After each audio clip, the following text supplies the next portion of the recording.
The last time I saw my father fully himself, he was standing in the driveway looking at a patch of oil on the concrete. He wasn't angry about it. He was just studying it, hands in the pockets of that beige windbreaker he'd worn since the 90s. He looked at me and said, "David, transmissions are like people. They don't break all at once. They weep first." I think about that sentence a lot now, how much warning we get, how much we choose to ignore.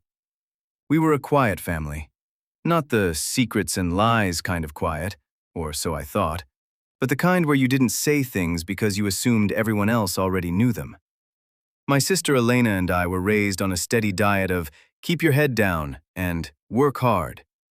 Dad fixed things in the garage. Mom kept the house. Elena and I did our homework at the kitchen table and learned not to ask for much. I moved 2 states away for an engineering job when I was 24. Elena stayed. She stayed in the same town, 10 minutes from Mom and Dad, working part-time at the library and living in a studio apartment she complained about constantly but never seemed motivated to leave. When Mom passed 4 years ago, an aneurysm, sudden, no warning, Elena was the one who picked out the casket. She was the one who knew which hymns Mom liked, which photos to use in the slideshow at the funeral home. I was just the guy writing checks and feeling guilty that I didn't know the name of Mom's hairdresser or that she'd been volunteering at the food bank every Tuesday for 3 years. I remember standing in the funeral home with Elena, looking at casket options.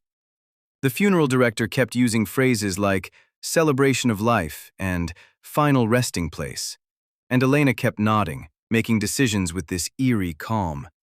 I felt useless. I kept offering to handle things, the flowers, the reception, the obituary, and she'd say, "It's fine, I've got it." At one point, she turned to me and said, "You know, you could have known these things. You could have called more.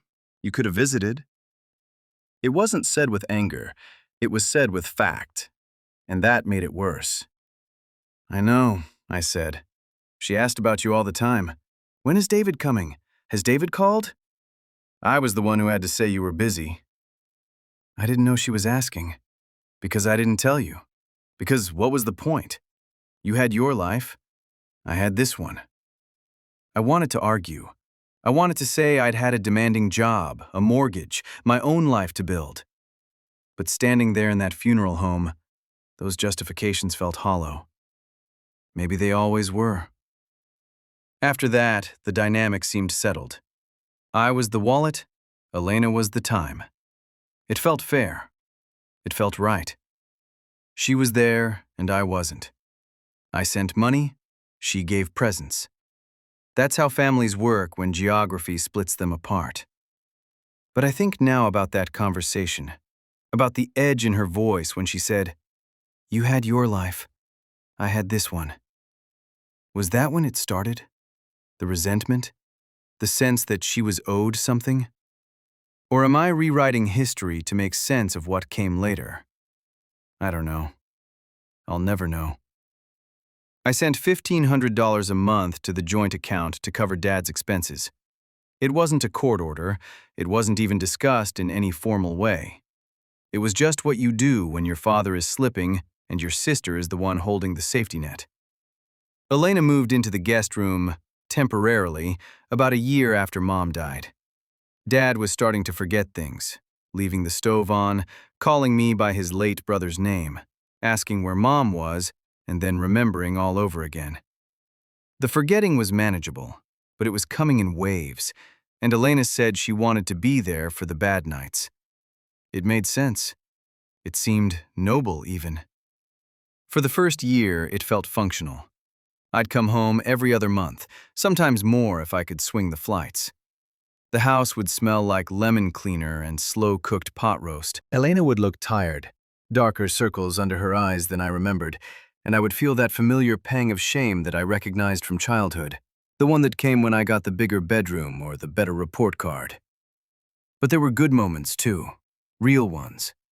I remember one visit in March, about 8 months after Elena moved in. I got there on a Friday evening, and Elena had Dad sitting at the kitchen table working on a model ship, one of those intricate wooden kits with tiny pieces. His hands shook a little, but he was focused. really focused. "Look at this, David," he said when I walked in. "Your sister got me this. It's the USS Constitution. You know I served on a ship like this? Not this exact one, but—" "Dad was never in the Navy," Elena whispered to me, smiling. "But he thinks he was today, so we're building the ship." She had this way of rolling with his confusion, not correcting him harshly, just going with it, making him feel competent even when he wasn't. "It looks great, Dad," I said, sitting down next to him. "Your sister's got patience," he said, gluing a tiny piece of rigging. "She's been helping me with the hard parts. She's a good girl." Elena brought us both coffee. She'd made dinner, lasagna, Dad's favorite. She'd even picked up cannoli from the Italian bakery downtown that Dad used to take us to as kids. That weekend felt normal. We watched a Packers game. Dad fell asleep in his recliner during the third quarter, snoring softly.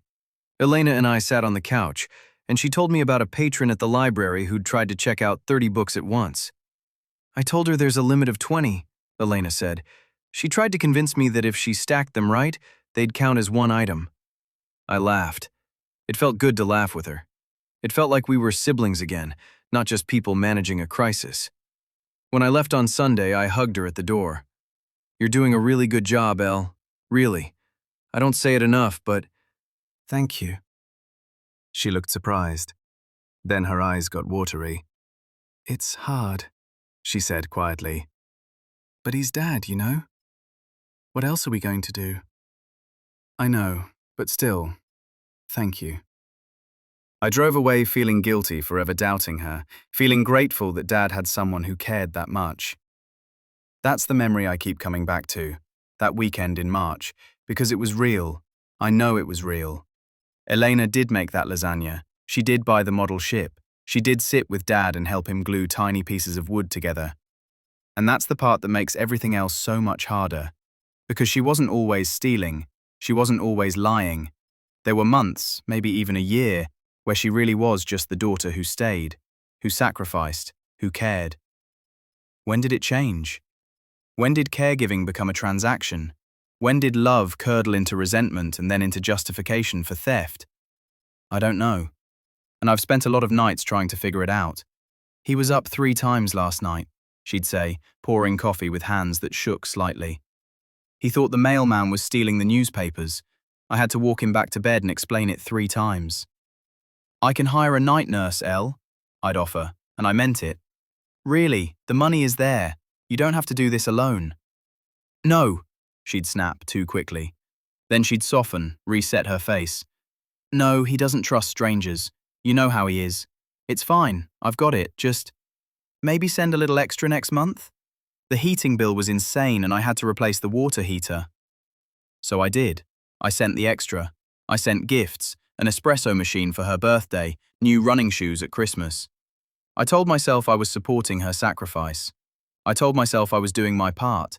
I trusted her completely. Why wouldn't I? She was the one changing the sheets. She was the one sitting through doctor's appointments. She was the one living the reality I only visited. I never thought to check. The unease didn't hit me all at once. It was small things, inconsistencies that I brushed off because I didn't want to be the cynical brother accusing the caregiving sister. It started with the phone calls. I'd call Dad on Sunday nights, usually around 7. For the first year, Elena would hand him the phone, and I'd talk to him about the Packers, or ask him if he remembered how to fix a carburetor. Half the time he'd drift off mid-sentence, but there were still good moments. Moments where he'd laugh at something I said or ask about my job. But around the 18-month mark, Elena started acting as a gatekeeper. "He's napping," she'd say at 2 in the afternoon. "He's having a bad day, David. He won't know who you are. It'll just upset him." I accepted it. I told myself she was protecting me from seeing him decline. I told myself it was an act of mercy. The first time I really noticed something off was in late September.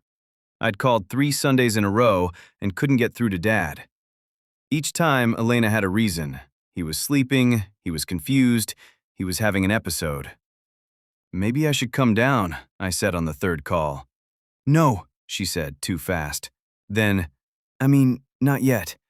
Give it another week or 2. He's been agitated. New faces make it worse." I'm not a new face. I'm his son. I know that, but he doesn't always know that. Last week he thought you were his brother. It broke his heart when I had to tell him Uncle Mike died 20 years ago. Let's just give him some time to stabilize. It made sense. It sounded caring. But something about her voice was off. Tight. Like she was reading from a script. Okay, I said. But I'm coming in 2 weeks either way. I need to see him. Of course, yeah. 2 weeks is fine. When I hung up, I sat there feeling like I just failed a test I didn't know I was taking. But then came the visit in October. I didn't announce it. I had a conference in Milwaukee and decided to drive the extra 2 hours down. When I pulled into the driveway at 4 in the afternoon on a Tuesday, the first thing I noticed was the grass. It was knee-high. Dad was a man who mowed the lawn diagonally just to make it look like a baseball outfield. He used to edge the sidewalk with a hand trimmer. He would never let it get that long. I unlocked the front door with the spare key Mom had given me years ago. The smell hit me first. It wasn't lemon cleaner anymore.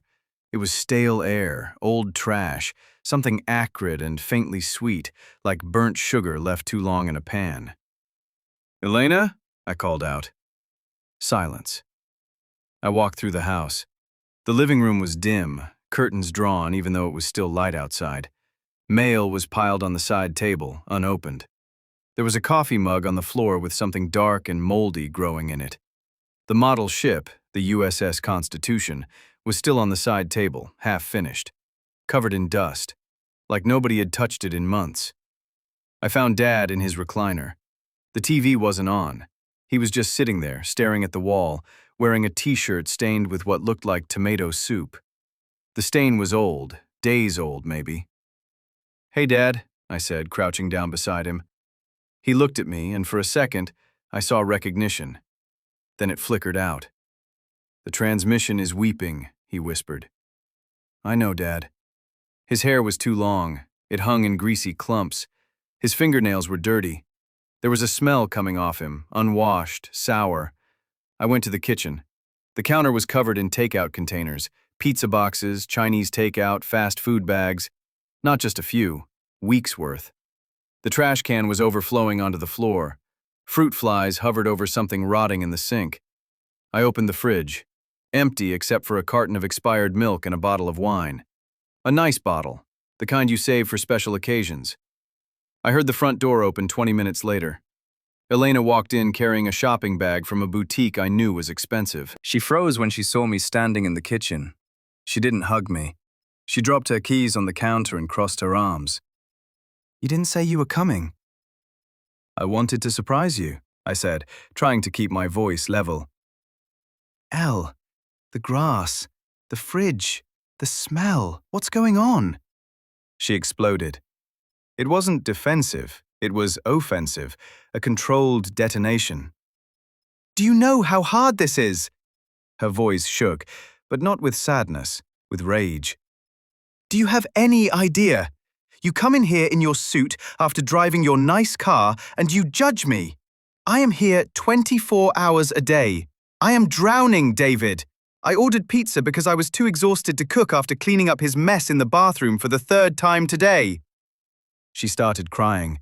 Not fake tears, ugly, heaving sobs, the kind that make you look away.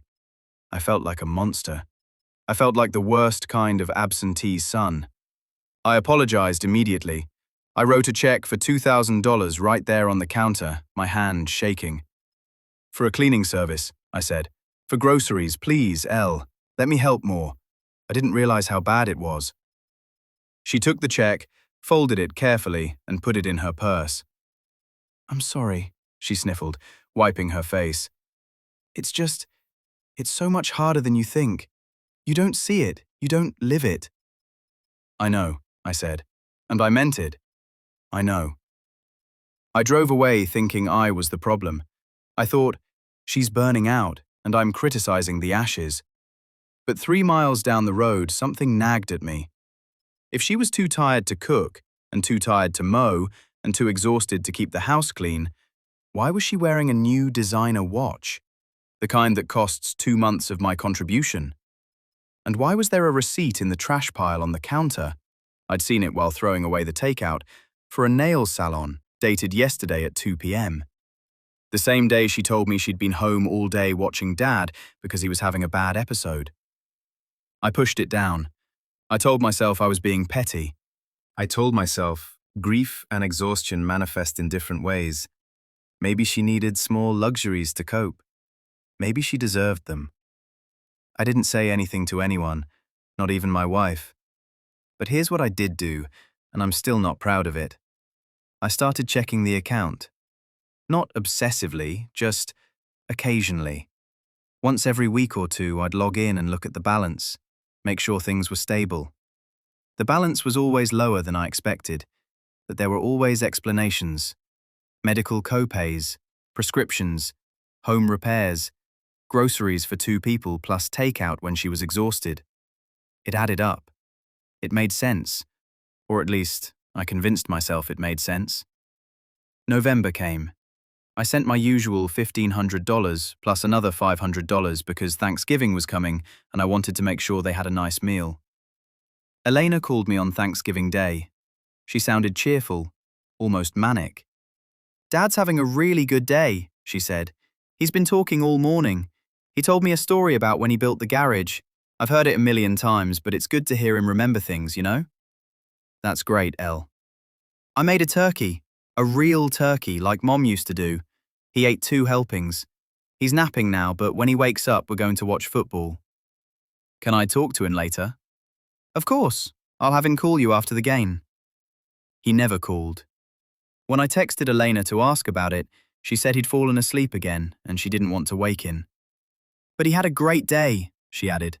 "Really great." I wanted to believe her. December came.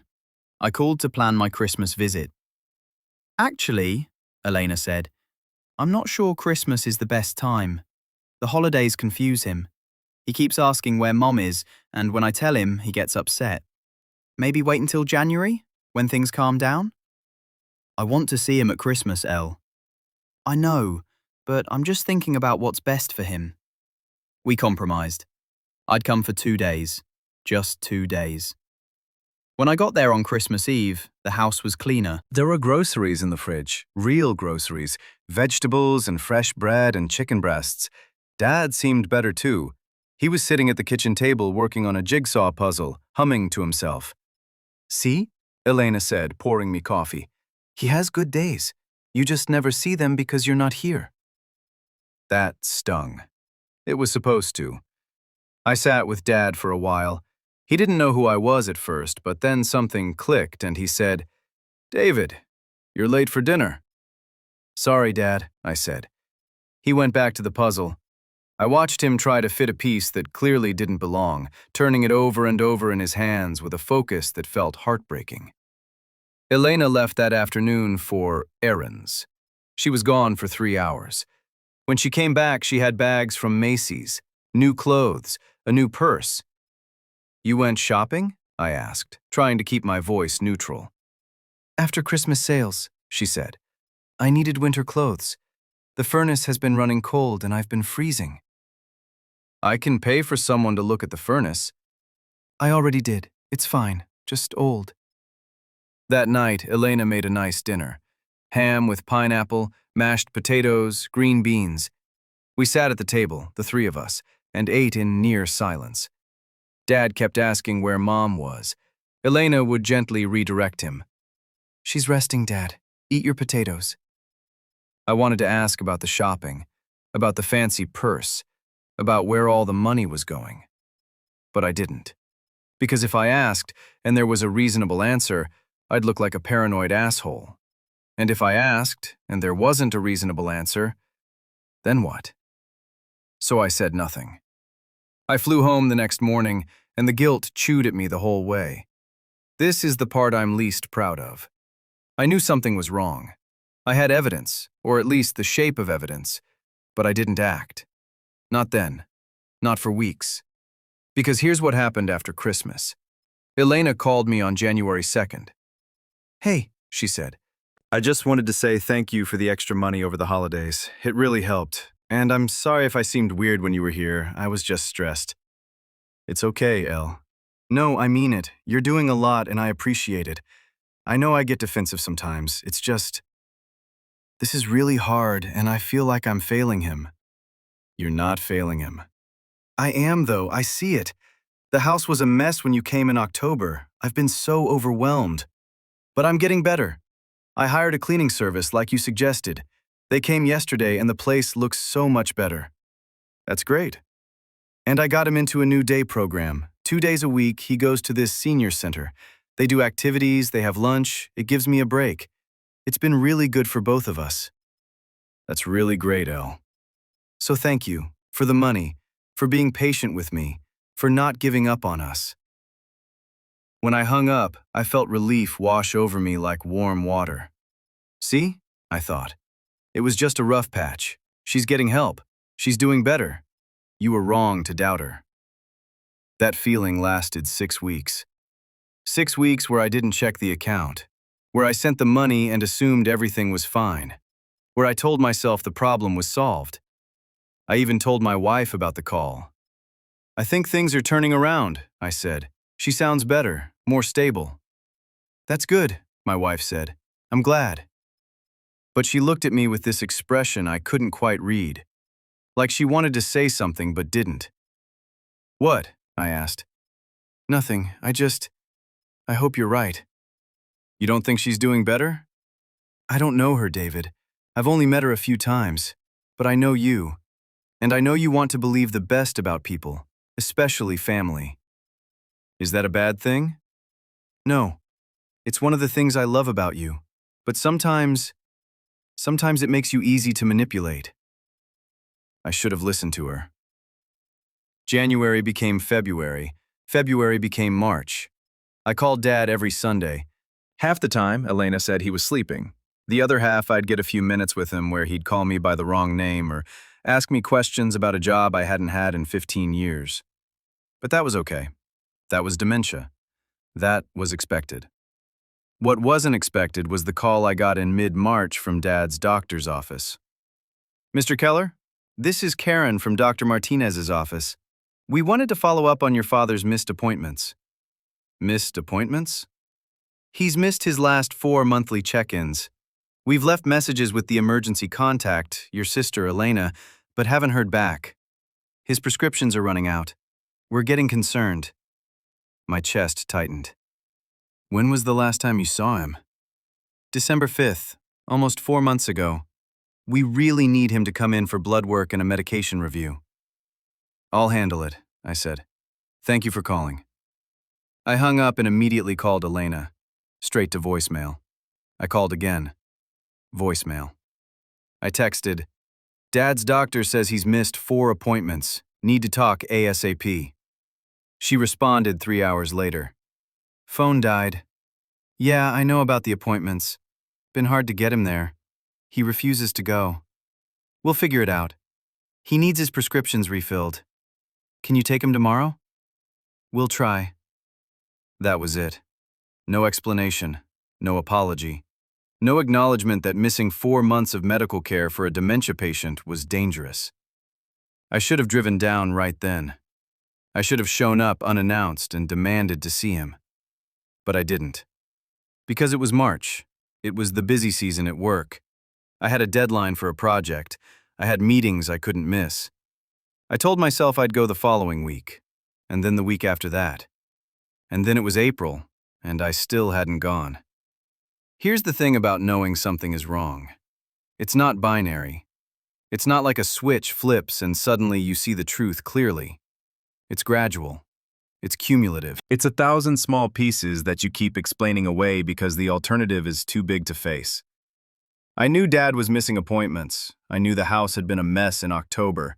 I knew Elena had expensive things she shouldn't be able to afford on a library salary. I knew the account balance kept dropping faster than seemed reasonable. But I also knew that caregiving was hard, that Elena was overwhelmed, that she deserved some luxuries, that maybe I was just being suspicious because I felt guilty for not being there myself. Every warning sign had a reasonable explanation, and I chose to believe the explanations. In April, I finally drove down unannounced. It was a Thursday afternoon. I told work I was working remotely. I didn't tell Elena I was coming. When I pulled up to the house at 2 p.m., Elena's car wasn't in the driveway. I let myself in. The house smelled like cleaning products and air freshener. The floors were clean. The kitchen counters were clear. But Dad wasn't home either. I called Elena. It rang 4 times, then went to voicemail. I waited 20 minutes, then an hour. At 3:30, an older woman I didn't recognize pulled into the driveway with Dad in the passenger seat. "You must be David," she said, getting out of the car. "I'm Carol. Elena hired me to take your father to the senior center on Tuesdays and Thursdays." "Is Elena here?" "Oh, she had some errands today. She said she'd be back by 4. Carol helped Dad out of the car. He looked clean. His clothes fit. He smiled when he saw me, though I don't think he knew who I was. "This is a nice place," he said, looking at his own house like he'd never seen it before. Carol stayed for 15 minutes, getting Dad settled, making him a snack. Then she left. I sat with Dad in the living room. He stared at the TV, which wasn't on. "You okay, Dad?" I asked. "The transmission is weeping," he said. Elena walked in at 4:45. She saw me and stopped in the doorway, her face going through a series of expressions too fast to read. "David, I didn't know you were coming. "I can see that." Is everything okay?" "I don't know. Is it?" She set her purse down, a different purse than at Christmas, newer, more expensive. "What's that supposed to mean?" "It means I got a call from Dad's doctor. He hasn't been to an appointment in 4 months. His prescriptions are running out." Her face hardened. "I've been trying. He refuses to go. It's not my fault." "You hired Carol to take him to a senior center. You could have her take him to the doctor." "It's not the same thing. The center is fun. The doctor's office upsets him." "So you're just not taking him to the doctor? What about his medications?" "I'm handling it. "How?" I refill them online. The pharmacy delivers." "But he needs blood work. He needs his dosages checked." She crossed her arms. "You know what, David? You don't get to show up here unannounced and interrogate me. You don't live this. You don't see how hard he fights me on everything.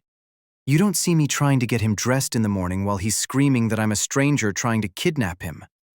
You send money and feel like a hero. I do the actual work. Don't you dare stand there and judge how I'm doing it." I felt the familiar guilt creep in, the sense that I was the bad guy for questioning her. But something was different this time. This time, I didn't apologize. "I'll call the doctor tomorrow," I said. "I'll schedule an appointment, and I'll either come down to take him or you will. But he's going." She stared at me for a long time. Then she said, "Fine." I left that night instead of staying over. The whole drive home, I kept replaying the conversation, the way she'd gotten defensive so fast, the new purse, the fact that she hadn't been home all afternoon on a Thursday. Something was wrong, but I still didn't know what it was. Or maybe I did know, and I just wasn't ready to admit it. I called the doctor's office the next morning. I scheduled an appointment for the following week. I told Elena I'd be coming down to take Dad myself. She didn't argue. She just said, "Okay." That should have been a relief. Instead, it felt like a warning. The night before I was supposed to drive down for the appointment, Elena called. "I need to tell you something," she said. Her voice was different, quiet, almost defeated. "What?" "Dad's not doing well. He had an episode yesterday. He tried to leave the house at midnight, said he had to go to work. I found him 3 blocks away in his pajamas." "Jesus, Elle." "I know. I called Carol. She helped me get him back. But David, I don't think I can do this anymore. I think we need to start looking at facilities." My throat tightened. "Facilities? Like a nursing home?" "Memory care. Somewhere with 24-hour supervision. He's not safe here anymore." "But the money." "I know. That's why I'm telling you. We need to figure out what we can afford. How much do we have left?" I went cold. Left? In Dad's account. For his care. How much is there? I hadn't checked in almost 2 months, not since the call from Dr. Martinez's office. I'll look into it, I said. We'll talk about it when I'm there tomorrow. Okay, she said. Thanks, David. I'm sorry. I should have said something sooner. I just kept hoping it would get better. After we hung up, I sat in my office with the lights off. She'd asked how much money was left, as if she didn't know, as if she hadn't been the one managing the account this whole time. I logged into the bank account. My hands were shaking. The balance loaded. $1,247.52. I stared at the number, waiting for it to be wrong, waiting for it to correct itself. It didn't. The savings account, the one with Dad's $120,000 nest egg, had $432.18. Together, there was less than $2,000 left in accounts that should have had over $120,000. I clicked through the transaction history with a feeling like falling. It wasn't a mystery. It was right there. Month after month, charge after charge, $1,500 in, $1,500 out to Elena Personal. Cash withdrawals, restaurants, Sephora, Nordstrom, a resort in Mexico, concert tickets, hair salons, boutiques. And then I saw something that made my stomach turn over. A charge for $4,200 to Prestige Auto Group, dated 6 weeks ago. Elena had bought a car. With Dad's money. While I was sending $1,500 a month thinking I was helping him. While she was telling me we needed to look at facilities. While she was asking me how much money was left. She knew exactly how much was left because she'd taken it. I didn't go down the next day. I canceled the appointment. I told Elena I was sick because I didn't trust myself to look at her without losing control. I spent 3 days barely functioning, barely sleeping, staring at the transaction history, watching years of theft scroll past. My wife found me at 2 a.m. on the third night, sitting in my office with all the bank statements printed out and spread across my desk. "What is this?" she asked. I showed her, all of it. She didn't say anything for a long time.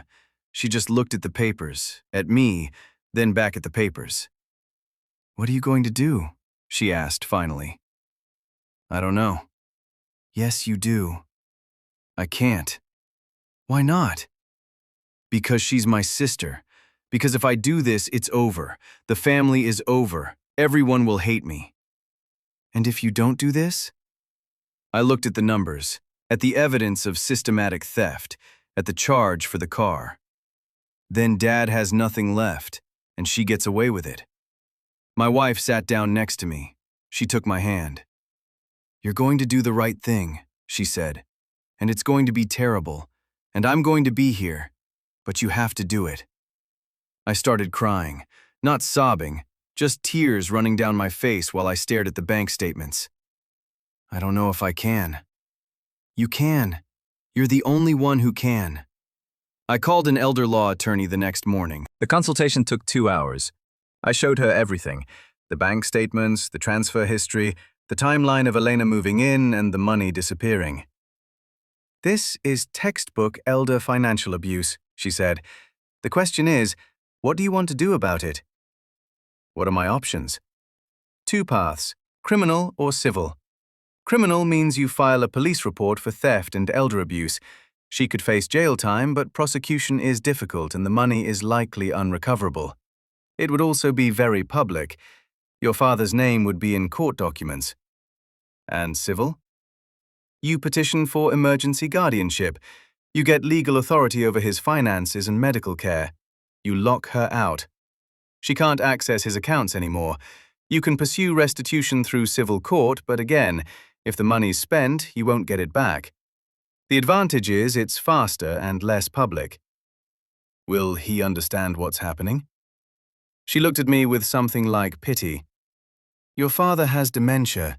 He probably won't understand much of anything, but you'll be protecting him from further harm." "And my sister?" "Your sister loses access to him, to his money, to his care. Essentially, you'd be removing her from his life.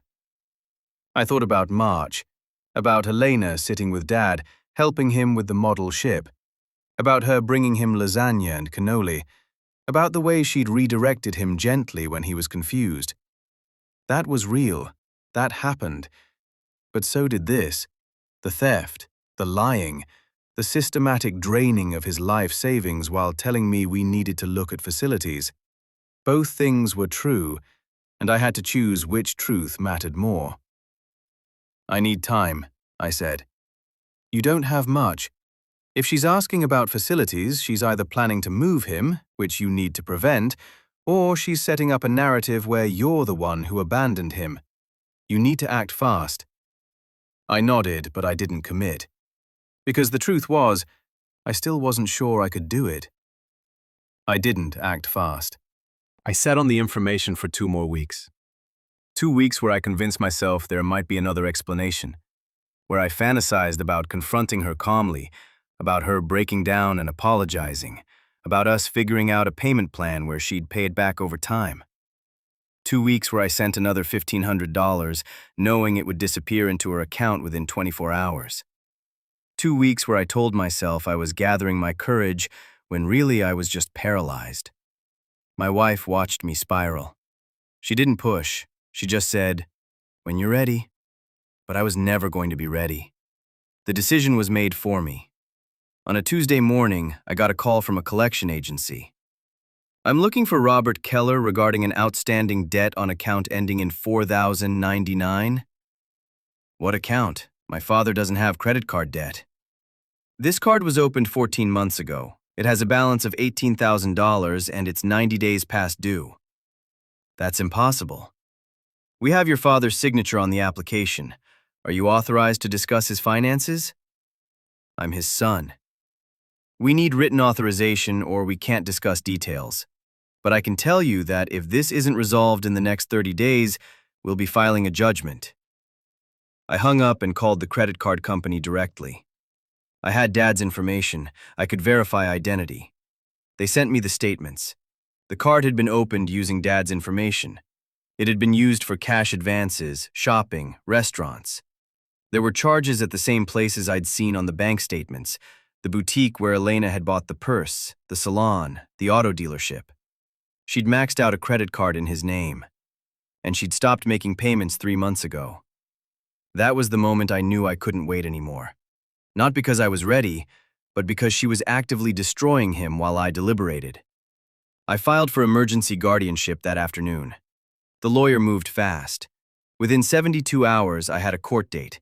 Within a week, I had a temporary order. The judge looked at the evidence, the bank statements, the credit card charges, the pattern of transfers, and signed the guardianship order without much question. "You have 48 hours to secure your father," the judge said. "After that, any interference from your sister is contempt of court." I sat in the courthouse parking lot for an hour after the hearing, staring at the order. This was it. The point of no return. Once I executed this order, Elena would know I knew, and everything would explode. I drove down the next morning with a locksmith, a social worker assigned by the court, and a police officer as backup. We timed it for Tuesday at 10 a.m., when Elena would be at the library for her shift. Except when we got there, her car was in the driveway. "She's home," I said. The officer looked at me. "Do you want to proceed?" I thought about turning around, about calling her first, about giving her one more chance to explain. But then I thought about the credit card, about the car, about the resort in Mexico, about Dad sitting in a dirty shirt, staring at a wall, while she told me she couldn't afford groceries. "Yes," I said. "We proceed." I knocked on the door. Elena answered. She was wearing sweatpants and a t-shirt, her hair in a messy bun. She looked surprised to see me. Then she saw the police officer and the social worker behind me, and her face changed. "What is this?" "I have a court order," I said. My voice didn't sound like mine. "Emergency temporary guardianship. I'm assuming medical and financial authority over Dad." She looked at the paper I held out. She didn't take it. "You're...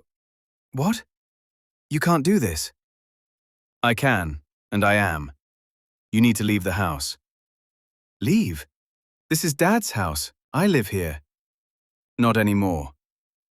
She looked past me at the locksmith, who was already approaching the door with his tools. You're changing the locks? Yes. You can't kick me out. Where am I supposed to go? That's not my problem.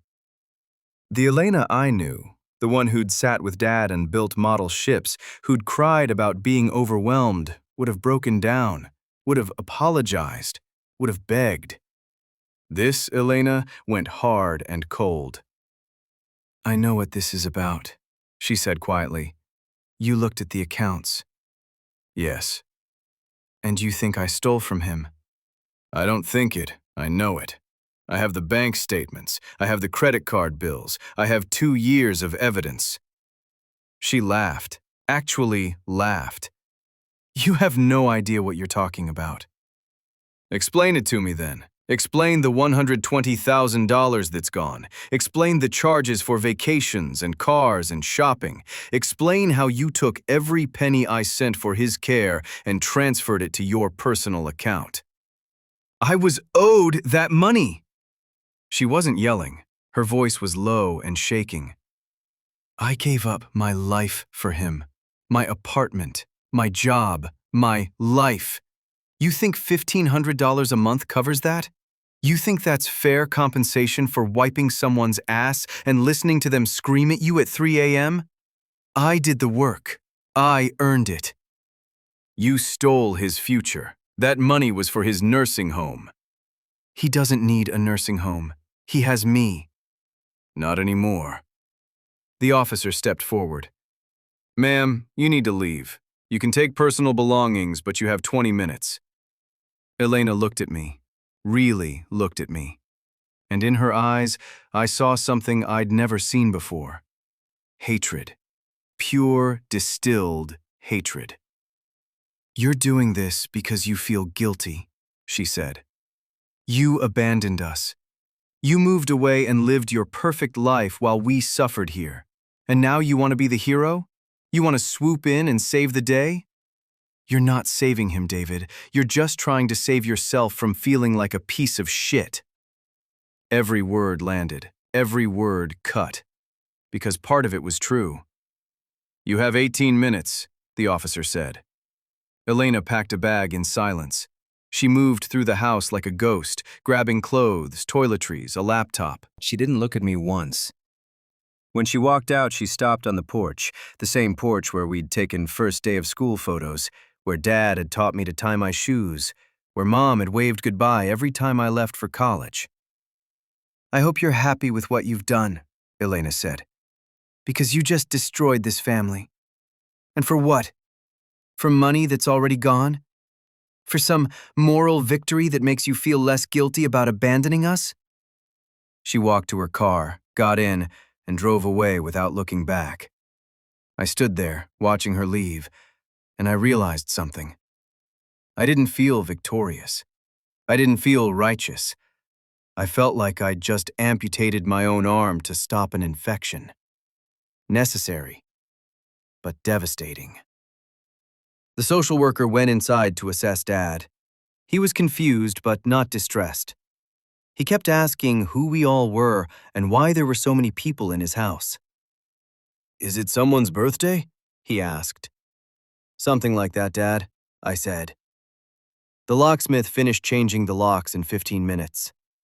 I had new keys made. I gave one to Carol, the woman Elena had hired, and asked her if she could increase her hours.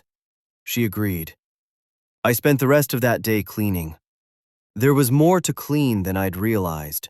Hidden things, bills stuffed in drawers, credit card statements shoved under the couch, a notebook where Elena had tracked her compensation, a running tally of what she thought she was owed. Every discovery confirmed I'd done the right thing, but it didn't feel right. It felt like standing in the ruins of something I'd destroyed. Elena didn't go quietly. She went nuclear.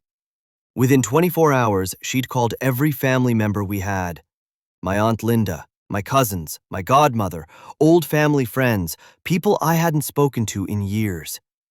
She told them I'd stolen Dad's money and blamed her for it. She told them I'd thrown her out with no warning, no conversation, no chance to defend herself. She told them I was keeping Dad prisoner, That I'd taken control of his life to cover up my own theft. She was convincing. She'd always been good at that. My phone started ringing, then the emails started, then the text messages. My Aunt Linda called me 3 times before I finally answered. "How could you do this to your sister?" she asked, her voice ice. "Did she tell you what she did?" "She told me what you claim she did. And frankly, David, I don't believe it. Elena has sacrificed everything for your father, everything, and you repay her by fabricating evidence and throwing her out? I have bank statements, Linda. I have credit card bills. I can show you. You have access to those accounts. You could have manufactured anything. Why would I? Because you've always been jealous of her. Because she's the good child and you're the one who ran away. Because you want to control everything and she was in your way." I felt my temper slip. She stole $120,000. She maxed out credit cards in his name. She bought a car with his money while telling me we needed to look at nursing homes. I have documentation for all of it. I don't want to see your documentation. I know Elena. I watched her grow up. She's not a thief. You, though? You I'm not so sure about. She hung up on me. I tried calling back. She didn't answer. I sent her an email with attachments, the bank statements, the forensic accountant's analysis, the court order granting me guardianship. She never responded. 2 days later, she sent a group text to the entire extended family, claiming she was homeless and penniless after caring for her father, asking for help. My phone exploded. Cousins, aunts, family friends. I tried explaining. I sent documentation to anyone who would look. Most didn't want to see it. The ones who did had the same response. "This is between you and Elena. We don't want to get involved." They didn't want to be involved in seeing evidence, but they were fine being involved in condemning me. My cousin Rachel sent me a message saying maybe Elena was wrong, but I was worse, because I planned it, because I went nuclear. Rachel never spoke to me again. The social isolation happened gradually, then all at once. Mrs. Patterson, the neighbor, judged me in the grocery store. Our church sided with Elena. The pastor told me I needed to examine my heart, asked if it was about protection or punishment. I stopped going to church. My wife still goes sometimes. She says they pray for the Keller family situation, like I'm the tragedy. Then there was work. I'd been distracted for months. My performance review in March had been needs improvement. I thought I'd refocus once Dad was secure. I was wrong. The trauma leaked into everything. My manager, Patricia, pulled me aside in June. She told me my performance was declining further, asked if I could do the job. I heard the threat. Improve or face consequences. In the parking lot, I ran into Marcus from my MBA cohort. He offered help, told me people were talking about my performance issues and messy family drama. I realized my professional reputation was contaminated. I wasn't just the guy with family problems. I was the guy who couldn't keep it together. Elena had cost me more than Dad's savings. She'd cost me my sense of self. The worst was my wife. She supported me, but I could see it changing her. She looked at me with reappraisal. Small things changed. Less touch, less conversation. Sex became mechanical. One night in July, she asked if I regretted it. I told her, every day. She said, "I don't think you did the wrong thing, but I think it cost you more than you expected, and I think you're not sure it was worth it." She asked who I was now. I didn't have an answer.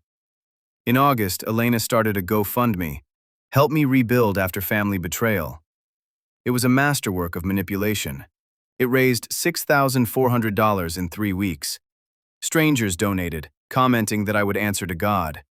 I wanted to respond, to link the bank statements, but I knew I'd look like a monster attacking a victim. So I said nothing. I watched the donations roll in. Elena was crowdfunding her vindication. By September, I'd lost count of the relationships that had fractured. I became the person people avoided. My wife and I stopped getting invited to things. I was drowning in isolation, in second guessing, and I didn't know how to ask for help because that meant admitting I'd made a mistake, and I couldn't afford to admit that. The legal settlement took 4 months. Elena hired a lawyer who argued for reasonable compensation. My forensic accountant presented the evidence: resort vacations, car purchase, shopping sprees. Elena's lawyer went quiet. In the end, we settled. Elena relinquished claim to the house and assets. I wouldn't press criminal charges. She signed over Zoom. She looked thinner, older. She didn't look at the camera. She just signed and left. I felt nothing, just a flat, empty exhaustion. The house had to be sold. The equity was the only thing left. It paid for 2 years of memory care. I spent a month cleaning it out. I found letters from Dad's friends that Elena had hidden, unpaid utility bills, and a notebook, a budget, where she tracked what she thought she was owed: caregiving wages, lost wages, compensation for loss of freedom, totaling over $400,000. She genuinely believed she deserved it. This wasn't desperation, it was calculated entitlement. The house sold in 3 weeks to a young couple. I wanted to warn them it was cursed, but I just took the check. That was supposed to be our inheritance, the place, not the money. Elena took that too. I visit Dad 3 times a week now. Sometimes he's lucid, mostly he's not. Last week he asked where Mom was. I told him she passed 4 years ago. He was confused, then sad. He asked about Elena yesterday. I lied. I said she was busy. He said, "She's always been so good to me. You're a good son, David. You always were." I'm proud of you. My throat closed up. He thinks I'm taking care of things, but I'm taking care of things by lying to him, by keeping him in the dark. Is that care? Or is it control? On the drive home, I realized, in Dad's memory, Elena is only the good daughter. The theft doesn't exist for him. So who was I protecting? Him? Or my own sense of what was right? There's a version of this story where I'm the hero, the responsible son who protected a vulnerable parent. In that version, Elena is the villain. There's another version where I'm the villain, the absent son who threw money at the problem and destroyed his sister when she failed. In that version, Elena is the victim. The truth is, we're both in both versions. Last week, my therapist asked, if Elena walked into this room right now and apologized, would you forgive her? I said I didn't know, because an apology doesn't undo the theft, the facility, the shattered family. There's no scenario where everyone wins. Something had to break. I chose for Elena to lose. I've started having this recurring dream. I'm back in the empty house. Every room is wrong. I hear Elena calling for help, but the house keeps expanding and I can't find her. I wake up with my chest tight. Here's what I've learned. You can do the right thing and still destroy everything. You can have evidence and still be the villain. I chose to save Dad over saving my relationship with my sister. I chose to be right over being kind. Maybe that makes me strong. Maybe it makes me cruel. Some days I drive past the old house. The new owners painted it gray.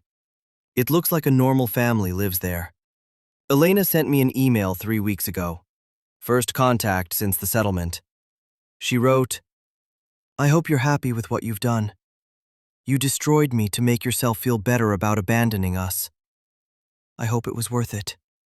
I didn't respond, because she believes her narrative, and maybe I'm doing the same thing. I'm telling myself a story where I'm the hero. People ask if I have found peace. The answer is no. I have so many regrets. I regret not acting sooner. I regret the way it ended. But today, I don't regret that Dad is safe. Ask me tomorrow and maybe that answer changes. Last night I couldn't sleep. My wife found me in the dark. I told her I was scared that I'm broken now, that I'll never get back to who I was. She said, "You're not the same person you were a year ago. You're carrying something that's eating you from the inside." We sat in the dark. It helped, a little. I don't have a neat ending. I have a father in memory care, a sister I don't speak to, a wife who is worried, a damaged career, and a fractured family. And a question I ask myself every morning: did I do the right thing? I don't know. If someone you loved was stealing from someone vulnerable, and stopping it meant destroying your family, what would you do? And once you acted, how would you know if you'd done the right thing? Dad's transmission is still weeping, so is mine. I drove by the house again yesterday. The new family put up Halloween decorations, normal things, happy things. I sat in my car and realized I'm mourning not for what was lost, but for what never really existed. The happy family, the uncomplicated love. Those were illusions. That's the real cost. The loss of certainty. The knowledge that people you love can look you in the eye and lie, can justify cruelty as care. Sometimes I imagine asking Elena questions. When did you stop loving him? When did caregiving become a transaction? But I'll never get honest answers, because we're all the heroes of our own stories. Here's the truth I keep coming back to. I don't know if I'm healing or just going numb. I don't know if I saved my father or just made myself feel less guilty. And the worst part is, I don't know if I'll ever know. That's what I'm living with, not answers, just questions that echo in the spaces where my family used to be.